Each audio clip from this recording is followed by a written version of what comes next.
Boom. Folks, I'm really sorry. I'm late, man, but I have a good reason. Excuses are like assholes. Everybody's got one. I got a new car. I got a new shiny platinum with black accent Tiguan sitting outside right now. I'm looking right at it. It looks freaking slick. I'm going to be the coolest dad picking up the kids today for sure. So that's the reason why I'm late. But I appreciate you guys tuning in. Whereas we were filling in, we got 22, 23 folks. Not quite there yet. Tuning in.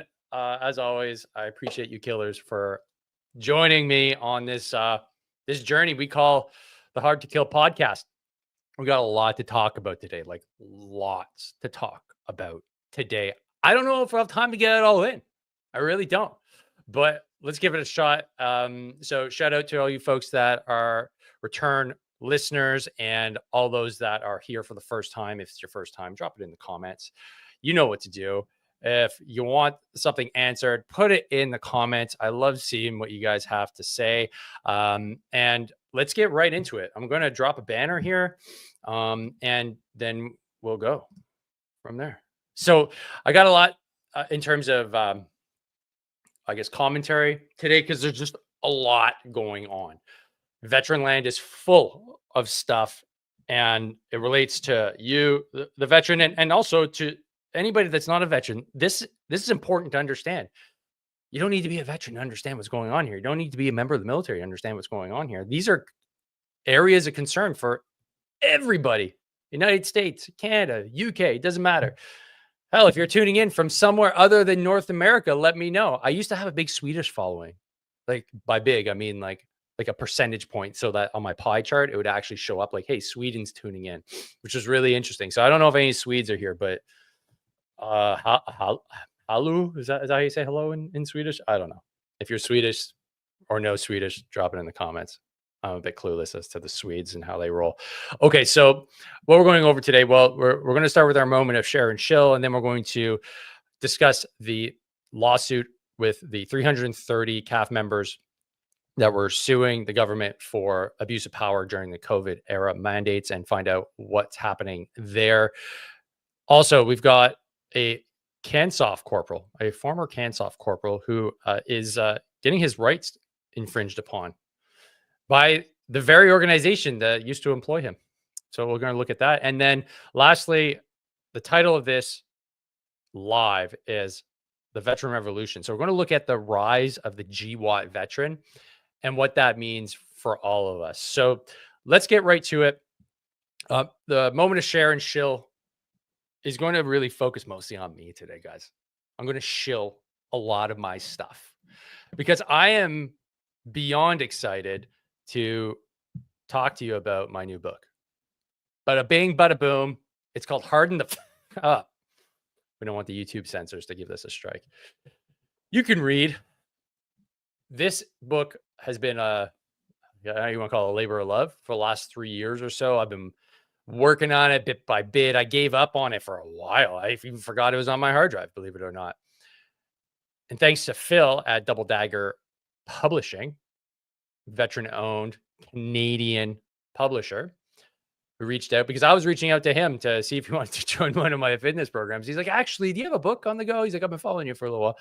I said, actually, I do. There's one on my hard drive. It's not done. I just kind of gave up on it. It was more of my mental health exercise for my mind during the pandemic than anything else. And I just forgot about it. But it's a combination, a culmination, a composite of all, and I shouldn't say all, of the best podcast episodes with the best guests that I could put into a book in 19 chapters for Harden The F up.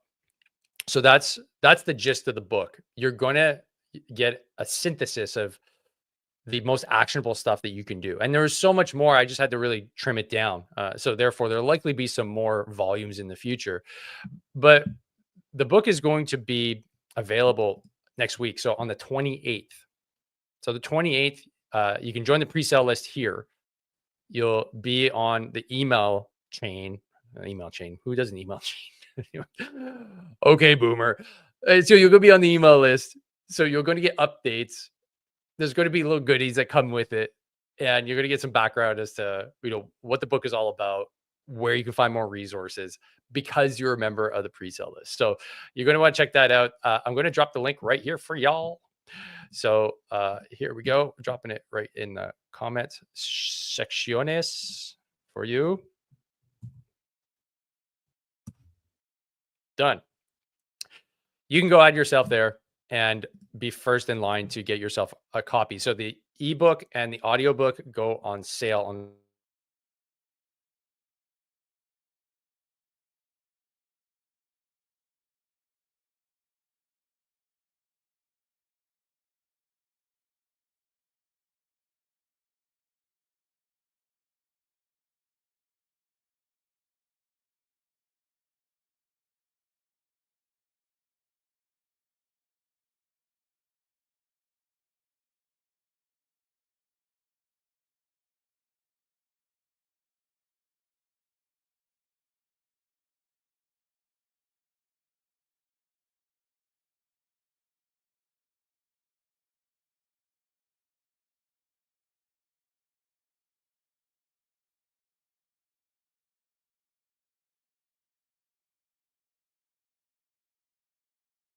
also actively support their ongoing struggles, which often persist long after their military service has concluded. We must stand on guard for thee. And then, if you guys got to work with Major General Thomas, I didn't, but I got to work with him on the back end once he was out of uniform, and I was a veteran as well with the Afghan crisis. Just a solid dude, and he lives here in Montreal too. So he thinks the book is great, and I quote, with firsthand experience from Afghanistan, Dave offers a powerful science-packed guide to becoming truly hard. I'm just going to end it right there. It stands for something. It's an acronym. If you're just listening to the audio, it's like, what is this book about? It stands for happy, aggressive, ready, and disciplined. It's my hard to kill protocol. He provides a roadmap for Canadian veterans to achieve lifelong resilience, breaking down essential habits like finding inner happiness, embracing controlled aggression, maintaining readiness, and mastering discipline in fitness, sleep, and nutrition. With expert insights and practical no-fail missions, this book equips veterans with the tools they need to thrive in both body and mind for the long term. Okay? So, guys, what's cool about this page too, I'm still building it. There's going to be a whole bunch of extra resources here, including workouts, exercises, and I did a whole bunch of graphic art that you get in the book. You're going to get a sneak peek as to some of it on this page too. I'm pretty proud of myself, I'll be honest. So you can go find all that at hardtokill.org/harden up book. And I got a video for you guys. You guys are the first that are going to get to witness this video because I haven't even posted it on YouTube yet. It's on zero platforms. So let's see if this works. I might cock this up, but I think I'll be all right. Here we go. Video file. Let me fill you in, folks. I've written a new book. It's called Harden the F Up. Yes, that's the actual title of the book. The book is 19 chapters of the best actionable intel on how to get yourself fit, healthy, and moving in the right direction to make yourself harder to kill. If you want to get yourself a copy, you're going to have to join the pre-sale list. Like, I literally don't have a book in my hands. This is how early you are. I get it. You might be on the fence. Why should I buy another book written by a veteran? Well, I'll tell you why. You want to be cool, right? Well, you're going to want to be like all the cool kids that are saying some really cool things about this book, like Dallas Alexander. He's pretty cool. General Thompson, former Task Force Commander at Kandahar. Tony Chapman, Dr. Elliot Justin. Who else? Oh, Tim Jensen of Grunt Style. Not only did he think the book was cool, he thought it was so cool, he wrote the freaking foreword to the book. Go get your copy as soon as it comes out. You're going to get an email, and you're going to get access to the Harden Up book page right away so that you can start hardening up. If you want more information, you're going to want to join the pre-sale list. Do it right away. Join the list. Join the list. And you can be one of the very few that gets their hands on one of the best books of 2024. Ebook and audiobook drop on the 28th of November. On the 29th, you can get your paperback copy at Amazon. Link will be sent to you in your email. Be one of the first to get your hands on a copy of this amazing book and become harder to kill. Peace. Peace. There you go, folks. Little sizzle reel for y'all. It's going to be more to follow coming down the pipe. So go sign up. Link is here in the comments. So what else do we have to go over today? Well, I got a new podcast coming out with Catherine Christensen. We're going to be going over the unfortunate news of the 330 that were involved in the lawsuit for Op Valor.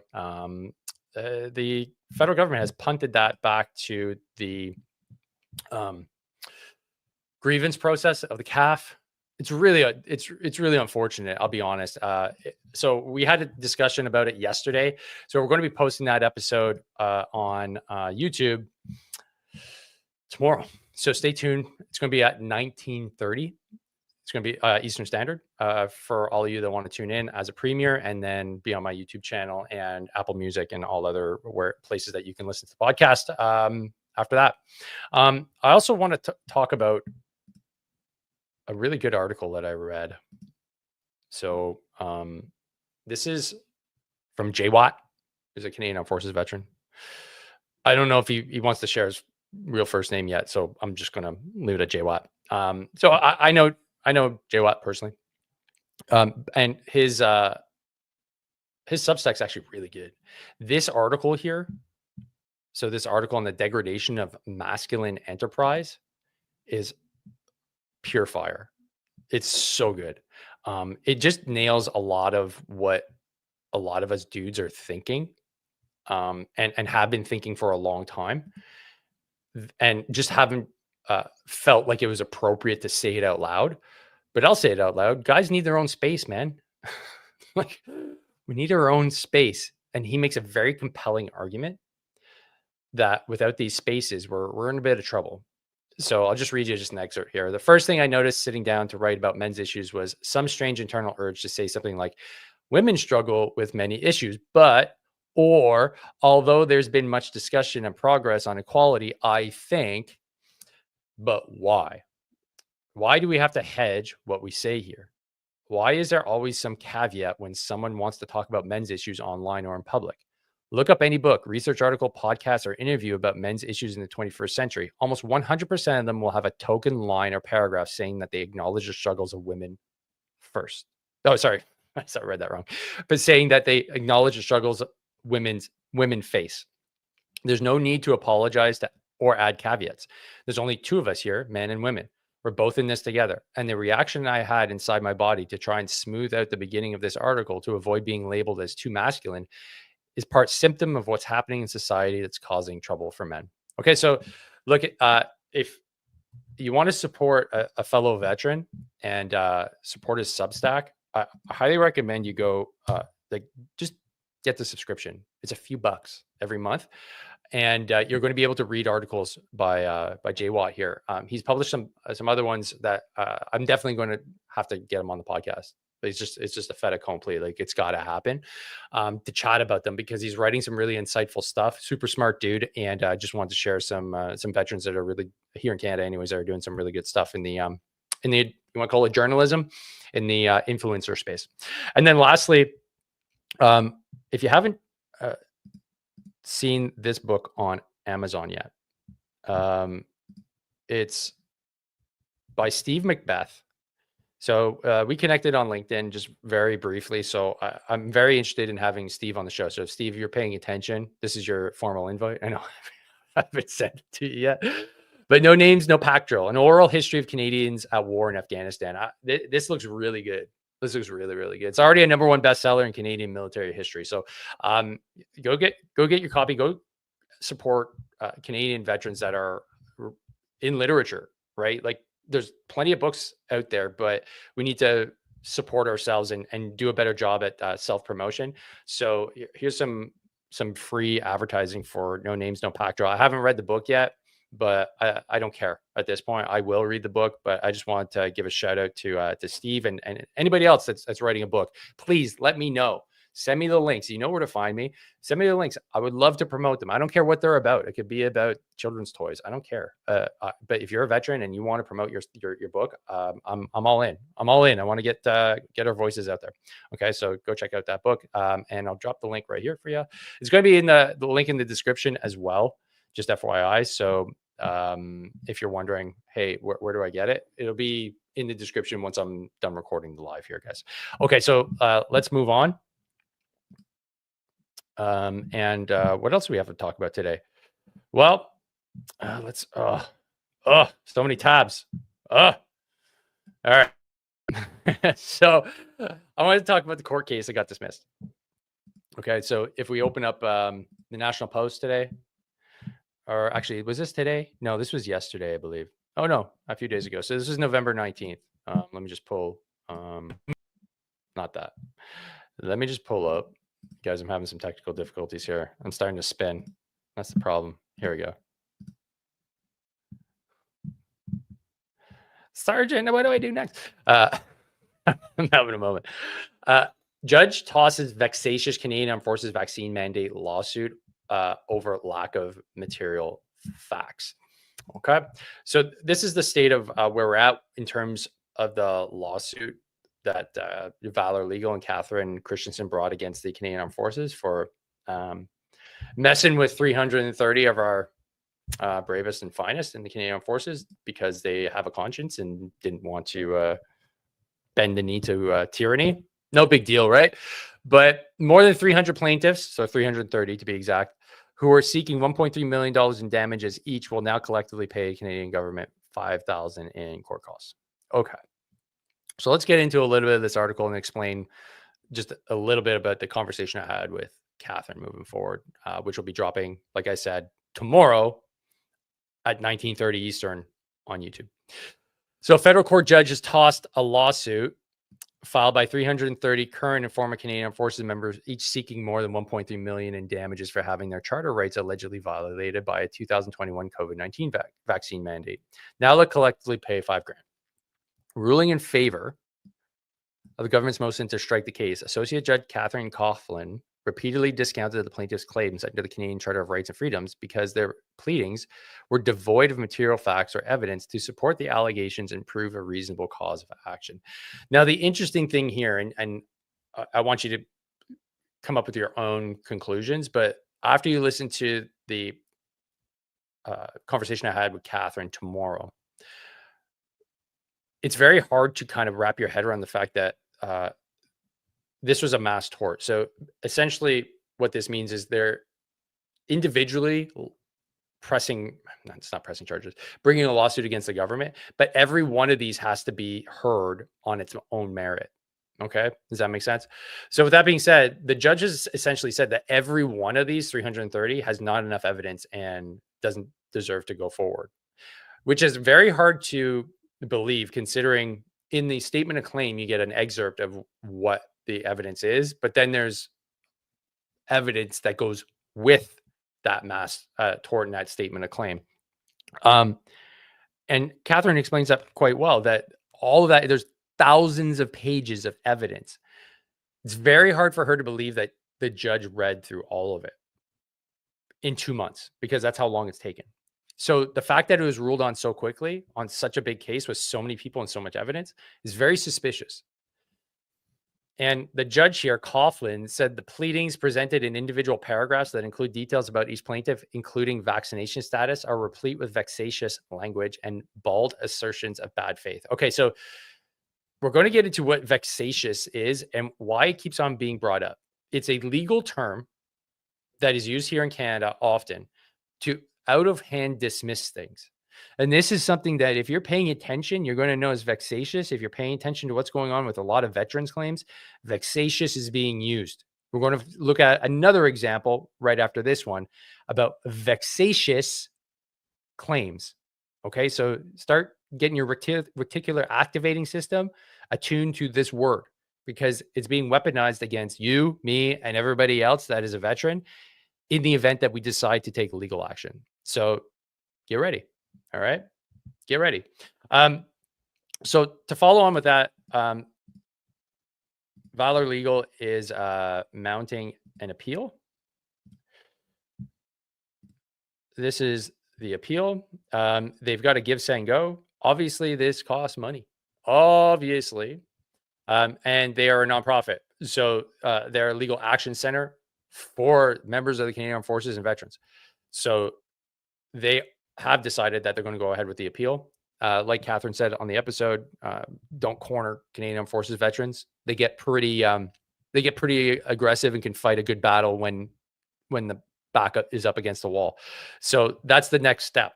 Okay, we'll get more into it in the episode tomorrow, but I'll post the link here in the description. But that's the Give Us Hang Go site if you want to go donate. And additionally, if you want another way to donate, I give $1 of every sale of the support the Canadian 329, which was made a few days before they added one extra dude. I think it was a dude to the claim. So it's still 329. I just haven't been able to do the graphic art to make it 330. But $1 from each one of these shirt sales goes to the Valor Legal Action Center. So you can support not only the podcast, but Valor Legal Action Center that way as well. So moving on, what else do we have to cover here? Well, the court case, I should say, the denial of rights for a Kansoff Corporal Masood Abood.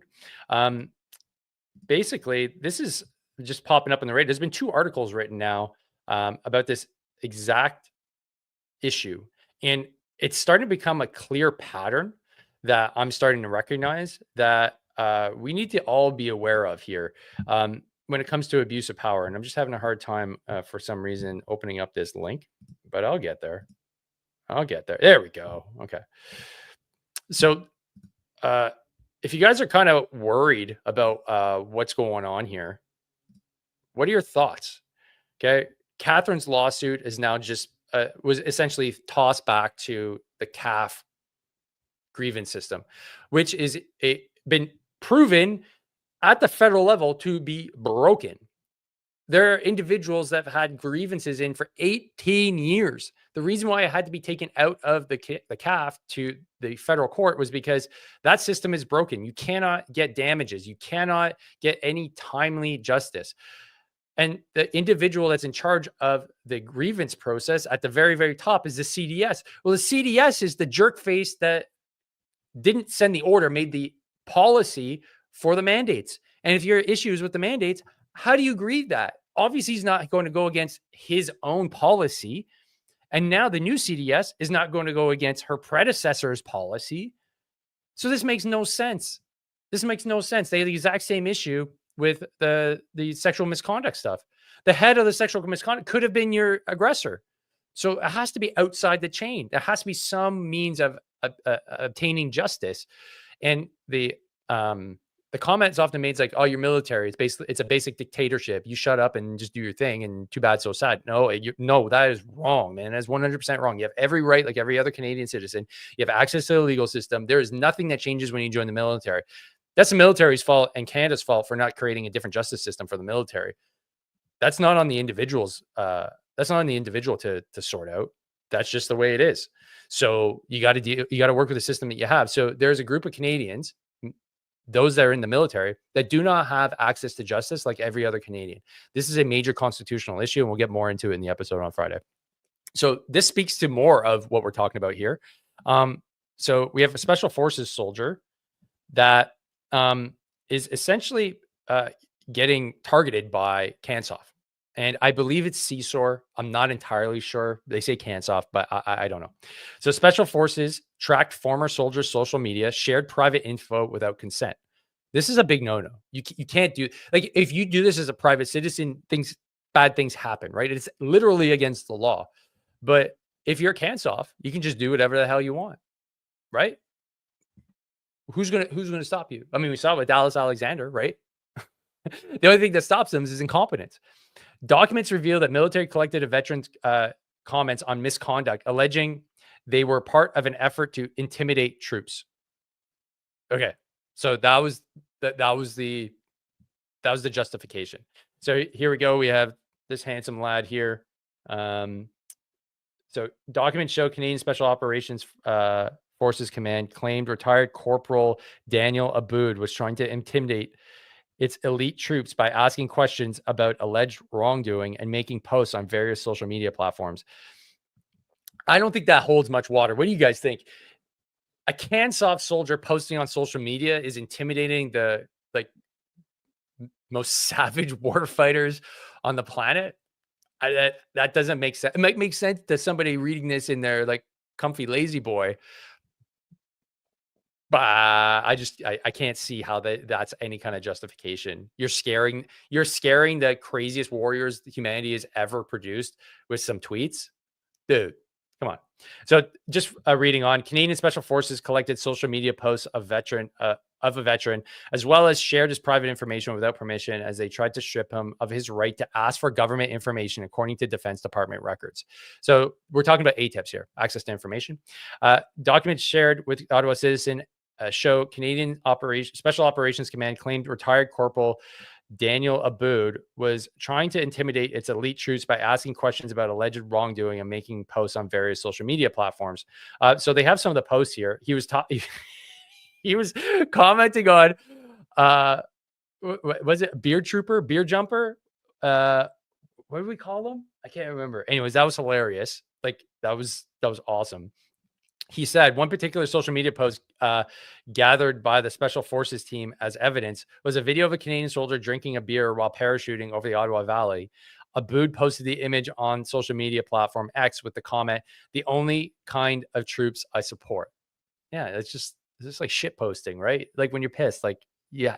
The thing is, we have the right to post. When they say you cannot have a presence and you have to shut the fuck up because you're in the military, actually, that's not 100% true. Now, it can affect your career, like, but to say that it's like against the rules, you have a right to be able to actually say stuff. But we get into, but technically, if somebody decides that you don't, they can strike that right down, which is kind of the gray zone that we're in here in Canada. And we get into it on the episode tomorrow. So you're definitely going to want to stay tuned to that. So overall, this is just, again, just more evidence of the Canadian forces just overstepping the law, just doing whatever the hell it pleases and doing it with impunity, because what's going to happen to them? What's going to happen to them? Public opinion and I guess shaming in public is maybe the only avenue, because the law isn't going to do anything. The troops can't do anything. The institution isn't going to do anything. So we're just seeing a continual pattern. So now that there's the internet, maybe just shame the people that are responsible for doing bad stuff. But then you run into a nasty death loop, right? Because likely you may not get all the facts right. You may shame somebody that is completely innocent. So that's not the path we want to go down, like doing vendettas. That's like the worst case scenario. That's why you need to have swift, effective justice. It puts this to rest. Boom. Hey, misconduct. Boom. Toast. Or boom. You're removed from command. Boom. You're gone. All those things help with morale. Morale. Remember that thing that we used to have? Morale. So, if any of you guys know Corporal Aboud, please let me know. I'd love to be able to chat with said individual on the show. And if you'd like to see him, let me know. Let me know in the comments. It'd be pretty cool. And then let's round up the day. Let's round out the day with the main thrust of what I wanted to talk about today. So we're going to talk about 3 individuals in the United States that are making waves. Okay, so first up, we've got Tulsi Gabbard. Okay, so I'm just going to bring her up here. So Tulsi. If you guys have been paying attention on the podcast circuit, the podcast series, she's been really, prominent on Joe Rogan's podcast. She's been on a few times.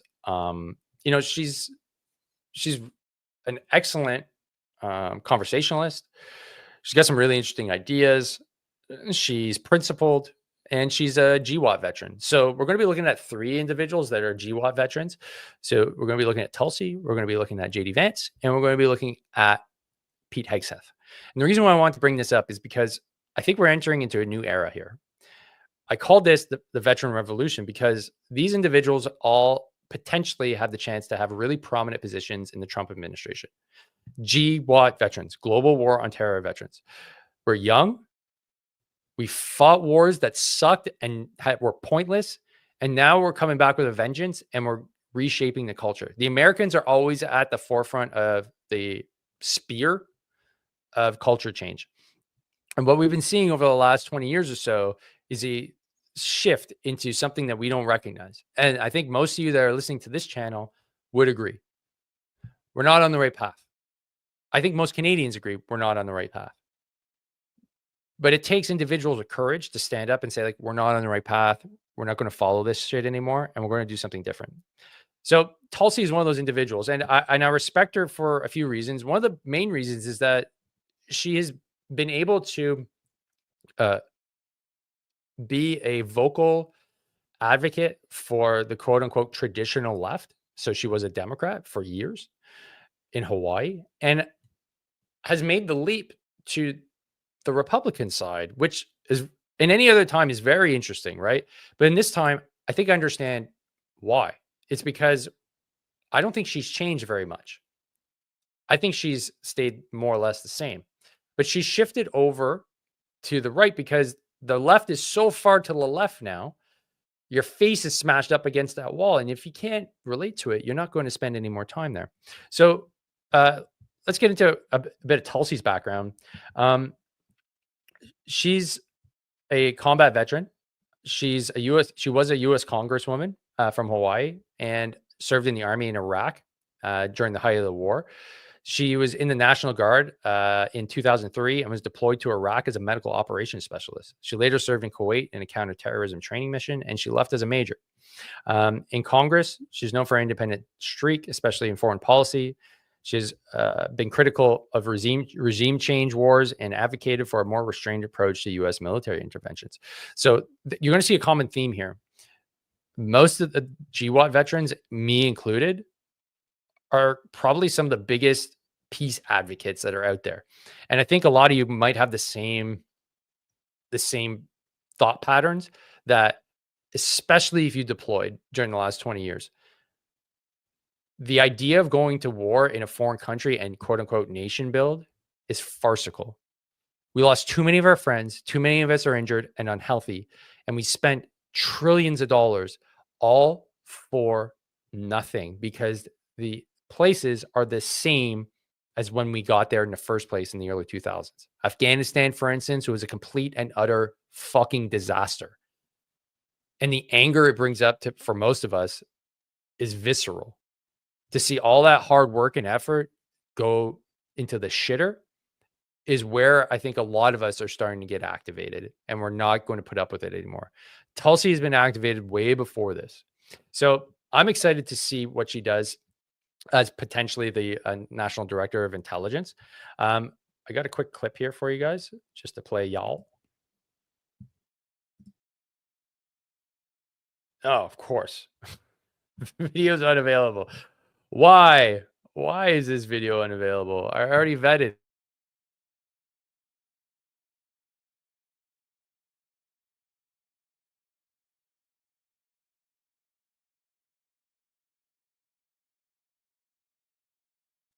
This pan combines the. Let's talk about everybody else and what matters here. The fact that we have all these troops in the region, this is an issue of sensitivity for you about where America is and why. Do you believe that this is something that will be rethought by the Trump administration? Well, thank you, Chris. It's good to be with you on your show, and I appreciate you recognizing our veterans, my brothers and sisters in uniform, and the many challenges that our veterans in this country still face alongside their families. And to me, the most important commitment that veterans and servicemen and women should have from our leaders in this country, the best way to recognize that service and sacrifice and to say thank you is to make sure that our men and women in uniform are only sent into harm's way or only sent to war as a last resort after all measures of diplomacy have been exhausted. Now, this is one of the many reasons why I think so many Americans turned out to vote for President Trump is because he understands this. And we've seen how through his last administration, he didn't just talk about ending wars. He actually went out and did that work of direct diplomacy. He went out and met with dictators and adversaries in that pursuit of peace for the American people. So in his next administration, and he was very vocal about this throughout this presidential campaign, that his goal is to end wars, not start them. His goal is to prevent World War III and nuclear war, and spoke many times about things that Kamala Harris never brought up during her campaign, about how he understands the seriousness of the stakes and the threats that we face as the American people, specifically because of the foreign policy decisions made under the current administration. And so I can tell you, as someone who still wears the uniform, I'm a lieutenant colonel in the Army Reserve, as someone who's deployed to multiple war zones in different parts of the world, the most important responsibility that any president has is to serve as commander in chief. And it's important on this day as Veterans Day, as well as you said, as every day, to recognize the best way to ensure our gratitude is shown to those who serve and their families is to make sure war is a last resort. And if it is required, that we take care of our men and women in uniform if and when they come home. LTC, Gabbard, I thank you for your service, of course, and your. So that's Tulsi in a nutshell. And I just learned something new, that she's still serving, which is pretty cool. I don't know. Can we do that here in Canada? Can you be a political figure and still be serving in, let's say, the reserves? Love to know what you guys think in the comments. And that's, like I said, the common vein here. We don't want to be fighting stupid wars because we don't. And this is where being a dad comes in. I don't want to see my kids deploy like I did. If I need to go fight, it's for a damn good reason. And I don't want my kids going into the fight and losing their friends and maybe not coming home for a government that doesn't give two shits about their life and doesn't give two shits about them when they come home. That's why we're angry, and that's why we're taking action, and that's why this podcast exists. Okay, so that's Tulsi in a nutshell. Curious to know what your thoughts on Tulsi are, but we're going to move on, and now we're going to shift gears and look at our next dude on the list, and that's JD Vance. So give me a sec here. I'm just messing around, with my screens. Oh, this is where I feel like a boomer. I'll get it. So JD Vance, here we go.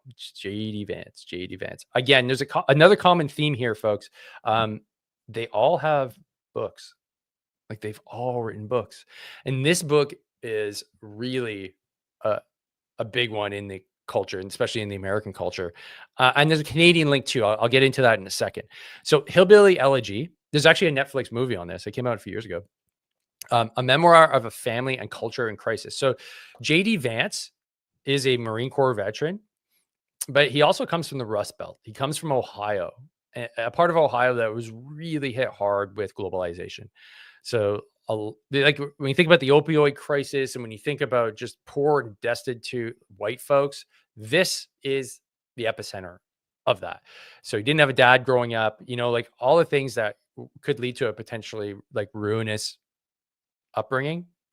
He overcame that. So it's a pretty interesting backstory for JD, and I've got a few more details here to just back up what I'm saying here. So JD Vance, he's the Hillbilly Elegy author, and now he was a U.S. senator. Now he's the vice president elect, and he served in Iraq. He's actually a journalist. I didn't know this was a position, but you could be in the Marine Corps and be a journalist. So that's what he did when he was in Iraq. And it gave him discipline and focus needed to rise above the challenges in his tough Appalachian upbringing. JD then studied at Yale Law School, but his experience in the Corps stuck with him. When he entered politics, it was with a focus on addressing the struggles of working class Americans, particularly the Rust Belt. Vance has been a vocal supporter of the Trump administration's America First policy and now plays a key role in shaping the GOP's vision for the future. I think he's like the next iteration of like a GOP Republican / conservative, because he blends a lot of social justice stuff that, the left talks about a lot. And he talks about making sure that companies have social responsibility, which is typically not what the right talks about. It's really interesting. And his link to Canada is actually with Jamil Javani. If you don't know who Jamil Javani is, let's see if I can do this on the fly here. Jamil Javani. If you know who I'm talking about, let me know in the comments. He is a newly elected MP, conservative MP in the Toronto area, JD Vance. Him and JD Vance are actually best friends. So that's interesting. Let's see if I can get an image here. Here we go. So that's JD and Jamil hanging out. They were outcasts together because JD came from nothing, from like dirt poor upbringing, and so did Jamil. And they hit it off at law school at Yale. And so Jamil's come back home and been a successful politician, getting an MP seat, and overcame cancer. And so there's clearly going to be a connection here, because I mean, I can't see how a conservative government doesn't get elected next time around. And so you're going to have two folks that really know each other really well. And obviously they're going to have their national best interests at heart, but they're also able to have a conversation across the border too. So that being said, back to JD, I was saying that his military background gives him a credibility when discussing national security and veterans issues, and he's becoming a rising star, essentially. So with the vice presidency. So I like what he has to say, because he's just very level-headed, right? He's a great counterbalance to Trump just riffing.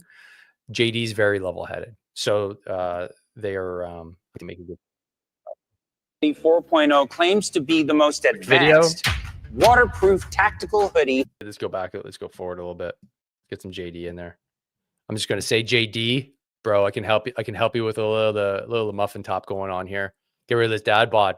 We got to tighten you up. We got to get you back to Marine Corps fitness levels, buddy. Let's get those sit-ups in. Theo Vaughn is probably one of my favorite podcasters. I can't believe he's become like so legit. He gets like the president on his show and the vice president. Podcasting's a wild ride, man. I'm not gonna lie. I'm happy to be here on the podcast airwaves, because it's the new. So you had, I guess the town crier, then you had newspapers, then you had radio, then you have TV, and I guess the next iteration of that is podcasts, right? Clearly they're like a kingmaker now. It's so insane. It's so insane. Just picking up a mic and hitting record.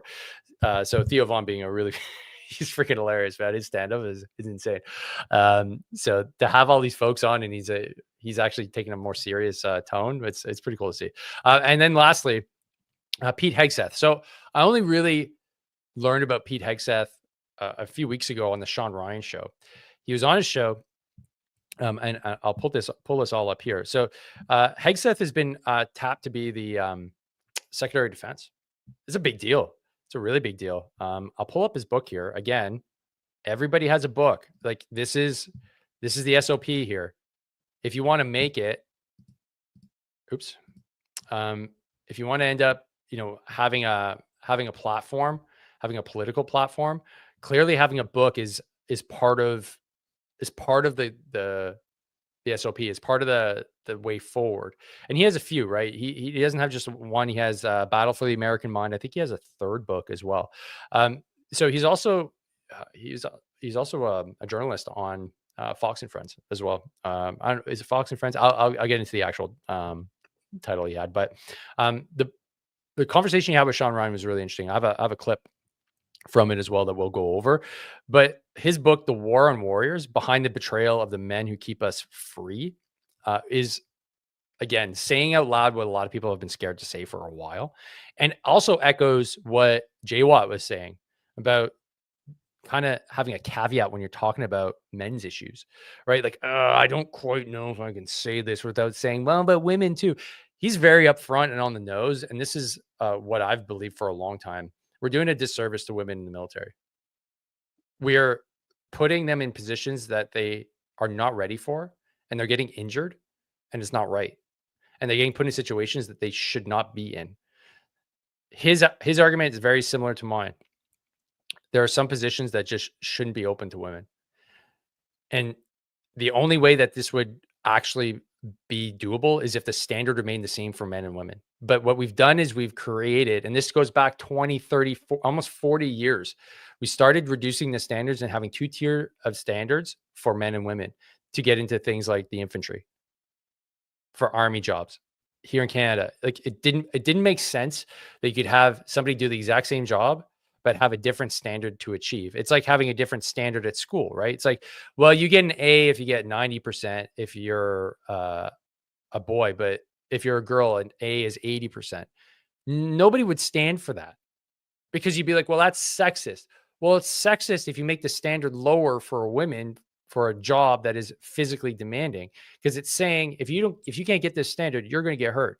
But no, these do-gooders, these individuals that thought they were doing good, virtue signalers, thought it'd be great because they're not the ones that are joining. They're not the ones that are putting their ass in the line. They're the ones going, oh yeah, well, women should be in the infantry. Women should be artillerymen. It's a brutal job. A lot of guys get washed out. So Pete has basically made a really good point that this culture needs to go. And he talked about wokeism, which I essentially just equate to modern Marxism. It's a way to undermine everything that builds your nation. And this has been going on for a long time. It's just the packaging is different. And since we don't teach civics anymore in school or history, it's very easy to dupe people. It's very easy to pull the wool over people's eyes and to make them believe in things that are contrary to their own best interests. For example, looking at veterans as if they are somehow terrorists, that they are somehow a threat to your democracy, to your way of life. Even though we're the ones that said, hey, I'll go and fight these wars. I'll go. Some even had their kids go. They believed in it so much. To come home and think that somehow we're going to be the enemy is farcical. But the reason is because the culture has shifted so far over. And I'll read just an excerpt from his book. He joined the army to fight extremists. Then that same army called him one. The military Pete joined 20 years ago was fiercely focused on lethality, competency, and colorblindness. Today, our brass are following the rest of the country off a cliff of cultural chaos and weakness. This is from an American. I think you can hear the echoes here in Canada as well. I would say we're way past off the cliff. We're off the cliff. We're like in the valley. We're down over the waterfall. We're descending into hell. This is essentially where we are. They're just leaving off the cliff here in the States.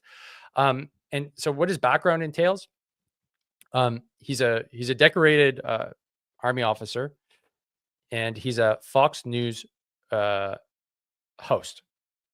He's, like I said, Army veteran, multiple tours in Iraq and Afghanistan. He's part of the National Guard as well. He earned two Bronze Stars and continues to be a strong advocate for veterans. He transferred from active service to becoming a media personality and political commentator. He's been a staunch supporter of Trump and has used his platform to promote policies aimed at strengthening the military and reforming departments of Veterans Affairs. Under the Trump administration, Pete serves as an informal advisor, but as we know, that's been updated to his nomination now is for Secretary of Defense. So when I first heard about him and on the Sean Ryan show, and I'll show you a clip, he was, talking about Veterans Affairs needs to go out to the veteran. It needs to actually go where they are, not the other way around, and incorporate some privatization. And I like what he was saying because they have the luxury of having a VA that actually has a system of care that's built around them. So they have the doctors, they have the facilities that are for military members, so they know who their clients are. We don't even have that here. So it's very hard to even compare apples to apples on that front. But let me just show a quick clip here from the Sean Ross show. This is a razor that you buy once. It's a razor that you own forever. And it's a razor that no matter how... Why have we spent the last 20 years fighting enemies that don't abide by rules at all, when we live now in a world in 2024 where all of our enemies use all of their advantages against us, ignoring all the rules of war, and then expecting us to play by all those very same rules? Amen, brother. We're just critiquers in the middle of the process, and then we wonder why the war never ends and why it perpetuates itself, and then why we're throwing our own guys in jail. Because we've written rules that are impossible, that are written for us to lose. All new at 5:30, a Pentagon ban on women in combat is over, opening up new opportunities for the next generation of female soldiers. Defense Secretary Leon Panetta says removing outdated barriers to women will make our military stronger, and the president agrees. You don't like women in combat? No. Why not? Because everything about men and women serving together makes the situation more complicated, and complication in combat means. Let's open that up in the comments. What do you think? Okay, be honest. Okay, if we're not honest, we're just lying. Okay, I don't think women should be in combat units. That's my opinion. Being honest doesn't mean I don't like women. Okay, it doesn't mean I'm a misogynist. I just don't think, unless there's a very strong caveat here. unless they have the exact same standards to get in as the men. But I would also argue that they have very different strengths that can be utilized in a lot better roles, that the Army is blindly just saying, yeah, let's just waste this talented individual by meeting quotas in a line infantry unit when they could be deployed in other capacities. That's my main argument, is that we're just wasting really good talent because we want to see people in the Rangers, we want to see people in the infantry battalions, and we want to have women faces there. That's my argument. Curious to know what yours is. Casualties are worse. Take the assassination attempt of President Trump. In a perfect world, would you want to have like 6'3" guys guarding a 6'3" president? Well, I'll tell you what, it sure as hell doesn't make sense to have a 5'5" woman in there guarding a 6'2" man, because part of personal security is you should be able to shield your principal. Kind of makes sense, right?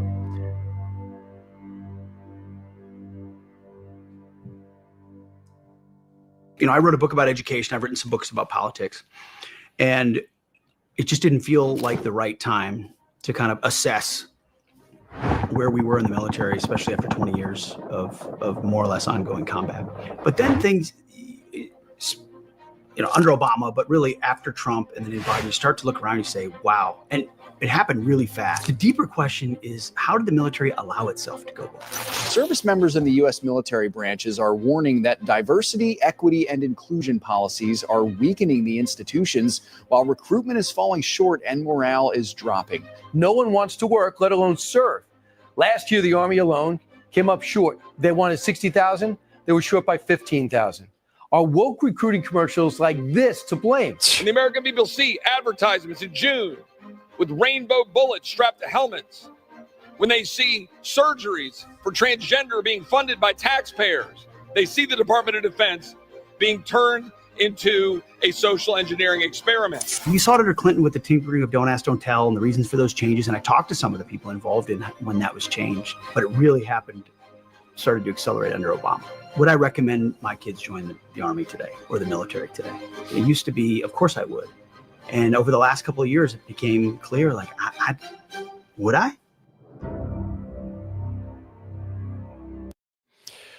There's a lot of great points there. And so here's the thing too. There's a lot of controversy around him, and you may not have heard of it, but he goes into it in the show. The labeling of individuals as right-wing extremists is rampant, right?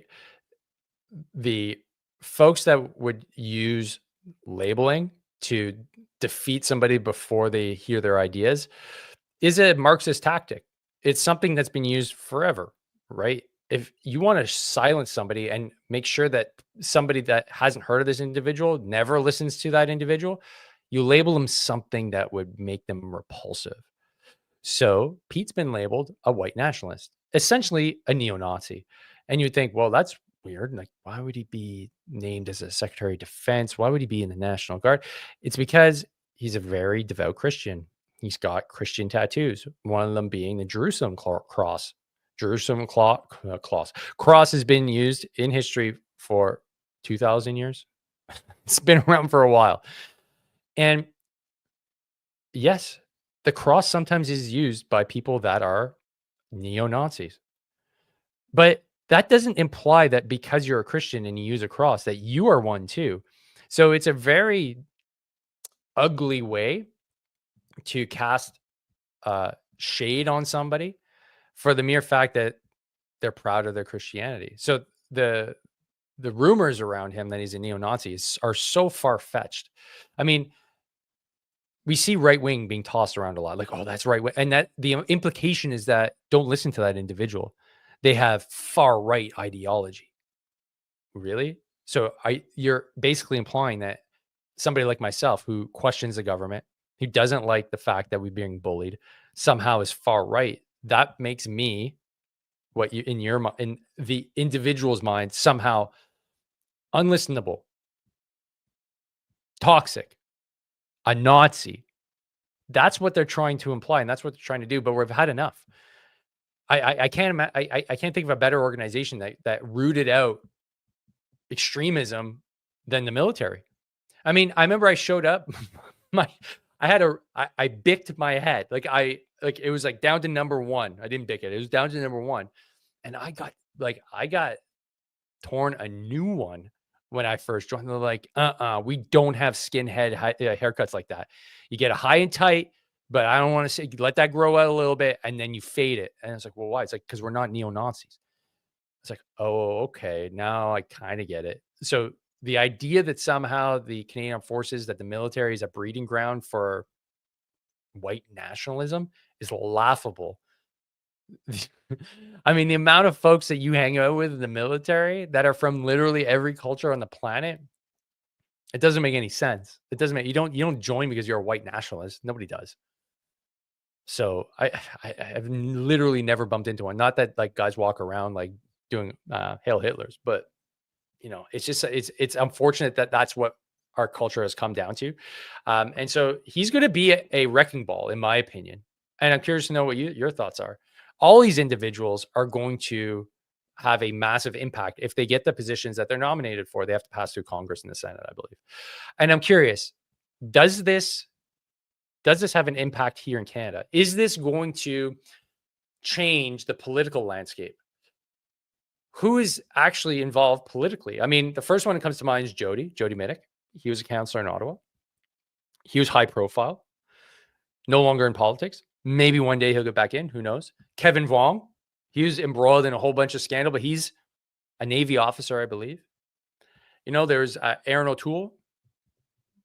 There's a few that are speckled. Harjit Sajjan, who's a corrupt piece of whatever, who's in politics. Andrew Leslie was in politics, but he had to leave because it was too corrupt. So we have individuals that are making plays. Looks like Rick Hillier might be doing it as well. But the GWAT veteran, like the captains, the majors, the corporals, the sergeants, you know, JD Vance was an NCO. That means something, you know. Then he went to Yale and became a lawyer. Like we have a lot of those here in Canada, but we're not pushing like the Americans are to get into the positions of power. And I think we need to. I think we need to listen and take notes as to how these Americans to the South are doing it, because we can sit here and complain. We can talk about wokeism. We can talk about how shit the military was, how much abuse they levy onto their troops, like how dysfunctional it is. But the only way that changes is if there's either a complete teardown, revolution, and pitchforks and torches, or you get involved in the political system to enact change. And imagine if all your bros and sisters get involved and start moving that ball in the right direction. I think that's one option. I think it's possible. I'm an eternal optimist, but I'd like to know what your comments are on that. Do we even have a shot? But it'd be good to see more GWAT veterans just getting into the mix. Get into business. Start writing books. Do more. You can. People will listen. Guaranteed. I didn't think anybody would listen to this show. But it turns out, hey, we got 163 on a live. There'll be thousands of people this month that tune in. Okay, that's insane. It just takes a little bit of effort. It takes a little bit of courage, because you got to get in the arena. You got to say what's actually on your mind. Don't be Canadian on this. Talk about the things that bother you. It's okay. You're not a racist. Okay? It's okay. You're not a misogynist. It's okay to be a dude. It's okay to say things. Don't be scared. Okay? Don't let the Twitterverse and the pussies that reside in your neighborhood or in your workplace scare you. You're a warrior. Act like one. All right? So that's my pep talk for the day, guys. Stepping down from my soapbox, about to get in my new fancy car, go for a little drive, go pick up the kiddos. We have surprisingly, not a lot of comments today. Is it just that they're not populating? Because I got 2 here. Cynthia agrees, and she loves Tulsi. Thanks, Cynthia. And then, okay, Duke Nuka. Okay, good question here. When recruitment is as limited as it is, wouldn't it be hard to specify men only for combat roles? I got a good counterpoint to that. The Marine Corps, they've never reduced their standards. The Army, the Navy, Air Force in the US have all reduced their standards over the last like 20, 30 years. And they've seen, like we just saw, declining numbers. You know who doesn't miss their quotas? The Marines. You know why? Because if you keep your standard high, the hard chargers will find that and be like, I want to be part of these people, not these losers over here. And that's what individuals that believe in this woke, multicultural, inclusive agenda believe. They believe that lowering the standard so everybody can join is a good thing, but it is a awful thing for an institution. It is a race to the bottom. I saw it as a teacher. We would always work with the kids that are having the most amount of trouble instead of working with the kids that had the most amount of potential. The majority of the resources went to the kids that were struggling, when in my opinion, they should be going to the kids that are knocking it out of the fucking park. And until we change that mentality and it starts in a cool school system, we're going to have a hard time. But if you up your standards, and I would love to see this experiment here in Canada. Hey, to get into the infantry, the standards they're getting jacked up. You want to join PPCLI? You want to join the RCR? Cool. But you're going to need to be able to bench press. You're going to be able to deadlift. You're going to be able to run. And you're going to be able to basically be a savage on day one. And we're not going to compromise. If you can't make the cut, you don't make the cut. And you do videos like Pete Hegseth says that are edited and run by the guy that like does like Top Gun, you would have a lineup of young dudes ready to join. Guaranteed. I guarantee you. Some of the recruiting stuff here in Canada is pretty cool. Like I like the videos, but you got to get rid of the, hey, we want to all have a happy family and it's a great job. No, it's not a job. It's dirty. You're jumping out of helicopters. You're doing cool shit, but you might die and you got to punch people in the face. That's the job. The Army's job is to kill and close with and destroy the enemy. And until you bridge that gap and accept that that's what the military does, you don't need to worry. People will join. You don't need to lower your standards and say like, well, we don't have enough people, so let's lower our standards. So like women that wouldn't typically make it can get in. And the same thing goes for guys. If you're just not physically strong enough, you can't join. All of the combat jobs in the military are strength-based. They're all strength-based. If you're an artilleryman, you got to lift those, 70-pound shells? I wasn't in the Army. They're heavy. The machine guns in the infantry, like the C6 is heavy. The 50 cal, fucking crazy heavy. Jerry cans, everything, super heavy. It'll bust. Like I got busted up. I'm a big dude. I'm 6'4". So like, what are we trying to do? Are we just trying to be a social experiment? Or are we actually trying to have a fighting force that people are scared of? Because that is what the Army and the infantry is supposed to do. You're supposed to be savages that people are fucking scared of. That's it. That's your job. Go kill people when we say so. That's it. So to answer your question, that's a little bit long-winded, but if recruitment is limited, up your standards. Up your standards. Make it harder to get in. And stick to it. Guaranteed they'll have more people in. Guaranteed. Like, I mean, even Cansoft lowered their standards recently. I'm training a guy to get over to Cansoft. And they're like, yeah, standards went down. I'm like, what? What do you mean standards went? Like, they removed some of the PT requirements. I'm like, oh, come on, man. Really? It's like, yeah, this is what it is. Not cool. So, Duke, okay, cool. You agree? Awesome.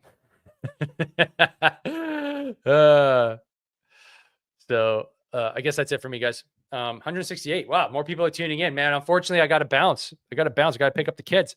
But let's recap here, guys. Let's recap. Before I take off, my book is going to be out on the. Whoops. There we go. Is going to be out on the 28th. You can get the ebook and the audiobook on the 28th on Amazon. You can get the soft cover on the 29th. So Black Friday, go check it out. You're going to enjoy it. If you enjoy this is the book is right up your alley. This is what I'm talking about in the book. I'm talking about fitness, health, talking about mindset, how to dial your shit in, how to make sure that you're a better veteran, a better human being. This is where it's at. And you're also going to get a training plan in here too. So the book is going to be available to you next week. Join the pre-sale list. Okay. You'll get the heads up before everybody else. Hey, go get your book. And if you do get the book, this is important. You got to leave a review. You got to leave a rating, because when you do, that helps me sell more copies, get more veterans dialed in, and get closer to helping 100,000 veterans lose 2 million pounds. And then I want you guys to also go check out JWAT here and his Substack. Really awesome stuff. Like, honestly, but yeah, he's such a good writer. And he's got a bunch of articles that you're going to find really intriguing. And he's a Canadian Armed Forces veteran, so definitely go check that out. And stay tuned tomorrow. Tomorrow at 19:30 Eastern Standard. There's going to be a premiere episode where I chat with Catherine Christensen, the lawyer from Valor Legal that is representing the 330 troops that brought an abuse of power lawsuit against the Canadian Armed Forces. That has now been punted back to the Canadian Armed Forces to go to their grievance system, which is clearly just a disaster and a miscarriage of justice, in my opinion. So you're going to want to stay tuned to that episode. It's going to be a banger, and always appreciate the support. So make sure to share these episodes, make sure to like, make sure to subscribe, and I'll see you guys on the next one. And stay tuned. Next week is Anti-Corruption Week, or Corruption Week, whatever you want to call it in the CAF. We got a bunch of episodes all lined up with some really incredible guests talking about what we're talking about here, corruption, and how it affects you as a member of the Canadian Armed Forces and as a veteran and as a Canadian, because you should know what's going on in your military. That's it for me. Train hard, fight easy. See you on the next one. Peace.